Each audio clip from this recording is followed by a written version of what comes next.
Welcome to another episode of the Daily Digest. On this one, unfortunately, we are talking about Vinicius Jr. at first. I say unfortunately because he has been racially abused again. He's come out with a statement. I'll just rewind this so I can get the start again. It says, "It wasn't the first time, nor the second time, nor the third.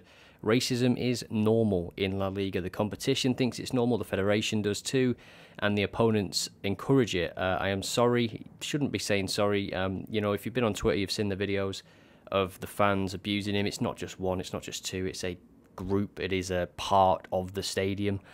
A beautiful nation which welcomed me and which I love, but which agreed to export the image of a racist country to the world. I'm sorry for the Spaniards who don't agree, but today in Brazil, Spain is known as a country of racists. Since this, the president of the Brazilian Federation of Football has come out and supported Vinicius Jr.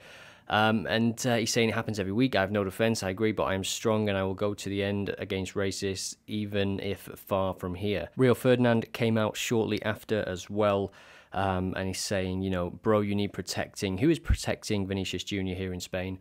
One interesting thing that has come out after this as well is that the referee did not include racism or a racist event or anything like that in his match report.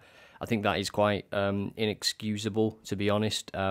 Rio Ferdinand here is calling for some players to add their response as a message of unity as well. Shouldn't even need to say it. I mean, if somebody doesn't agree with Rio here, then you are kind of a racist, I would say. Courtois said after the game that the chance started around 20 minutes. Madrid obviously lost.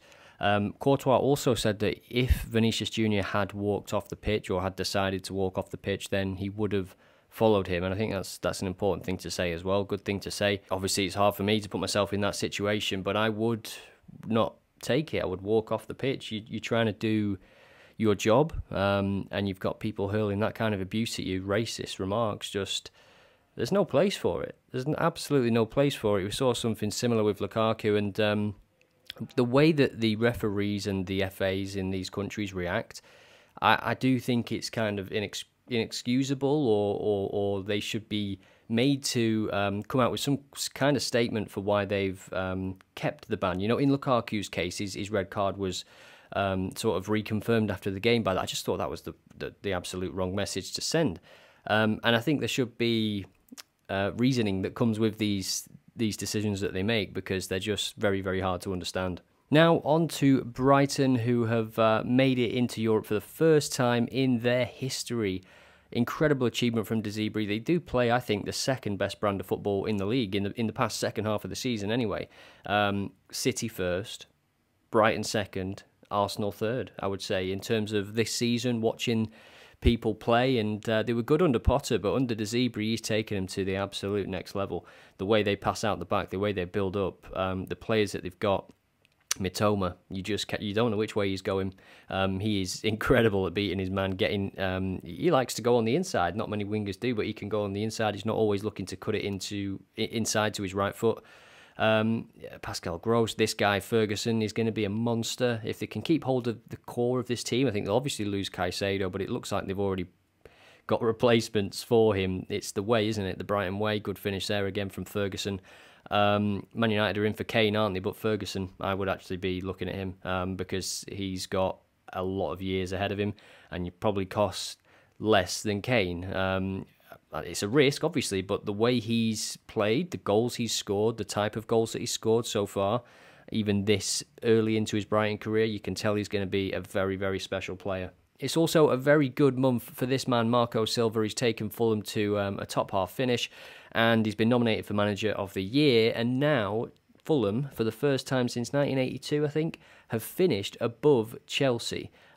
Chelsea have had a catastrophic season, to say the least. Fulham have finished above their West London rivals for the first time in a very long time. Now, from the Bundesliga, and Borussia Dortmund have gone to the top of the table after Bayern Munich lost this weekend 3-1 at home to RB Leipzig. So they sacked Nagelsmann, brought Tuchel in, and it's sort of, it's not gone how they might have expected. Dortmund with a 3-0 victory. Sebastian Haller scoring a couple of goals. Great to see. What a story that will be if he can come back and he's definitely help them to win the title potentially if they can get over the line. It means that they just need one more victory now in the next game, which is the final round of the Bundesliga. Hertha Berlin also confirmed as relegated this weekend as well. So who are you rooting for? Do you want Dortmund to win the league? I think I do. It's a better story. What a finish that was from Haller. He is back in business for sure. What a finish.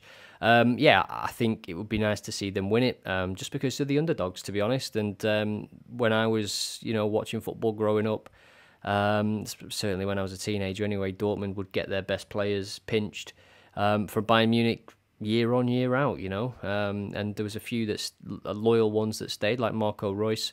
But the majority would go on, if not to Bayern, to another club pretty quickly after a breakthrough season. So it's always nice to see them do well. I'm sure German football fans will tell me that they've also spent a lot of money over the years. But this Bayern team, signing the players that they have, and the squad should be winning the Bundesliga. And we will end with a quick preview of tonight's game as I record this on Monday. Newcastle at home to Leicester.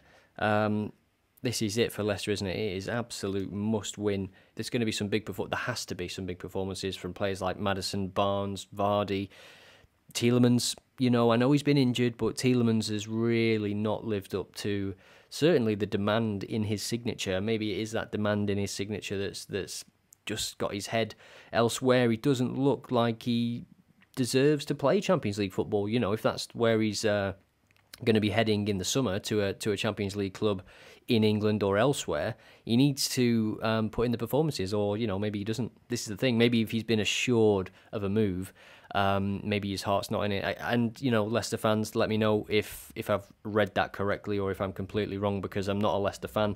I don't watch Tielemans every week, but in the games that I've watched recently, he's just simply not been good enough. On to Newcastle's home form, and it is pretty good. Only defeats recently to Liverpool and Arsenal. In fact, the only defeats this season to Liverpool and Arsenal. So you wouldn't necessarily back Leicester to win, but could they get a goal? The last meeting was a 2-0 victory to Newcastle and a 3-0 victory to Newcastle on Boxing Day. I do remember that game. People thought Leicester were back in business. They got a couple of results. They played really well before the World Cup.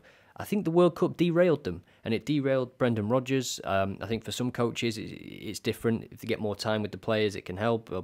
But in that situation for Leicester, they were just finding their momentum. Let's take a look, actually, at those results just before the World Cup. So up to the 12th of November, 15th of October until the 12th of November, the only defeat was to Manchester City.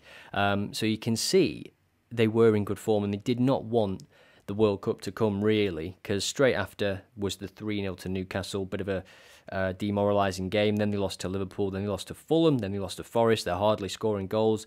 Bit of a rebound, but then the defeats came back, and I don't think they should have sacked Brendan Rodgers, but I also don't know how much that would have helped. But I just think the problem that Leicester had was that they let go these key players that had been there for so long, and the core of the team and the spirit of the team was just kind of fading away. Kasper Schmeichel was, I think, the final nail in that coffin in that regard, because they didn't replace him, and they didn't just not replace his quality, they didn't replace his leadership. You look at that back line for Leicester, it's a mess. It is absolutely a mess. I forget the guy's name with the David Luiz style hair. He is Faye, is it? They bought him in from France last year. He is really, really bad. Maybe you just need someone next to him that can calm him down a little bit, similar to what we saw at Liverpool with some of their defenders before Van Dijk came in, because he's just rash. He's all over the place. He gets pulled all over the place, and that Fulham game was what it had all been leading up to. But every time I've watched him play, he's just very rash. He prefers to defend in a last-ditch tackle than sort out the problem 10 seconds earlier, if you know what I mean. They're paying the price for letting Kasper Schmeichel go and not replacing him, because Danny Ward has had a pretty horrific season, especially at the start when they were conceding goals for fun. He had a bit of a revival, but the new manager has since just swapped the keepers anyway. But it hasn't helped, to be honest. This is a must-win, but I think it's going to be a very, very difficult game. I would predict maybe a 2-1 or 3-1 victory to Newcastle. I just don't think Leicester have enough, and I think Newcastle, last home game of the season, they've got players that are playing really well at the minute. Callum Wilson and Isak, we're finally seeing some really, really good link-up play between them. I think it's been sort of solved by Isak coming in quite narrow.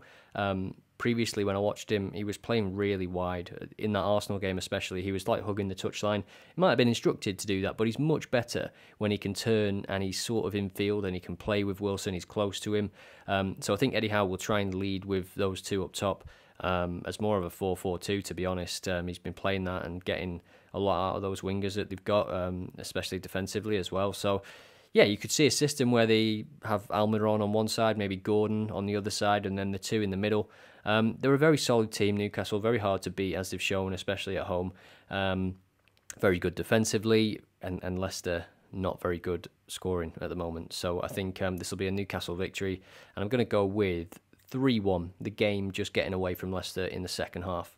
Thanks for watching. If you have any feedback on the video or the format, just let me know in the comments, and I'll be sure to amend and improve.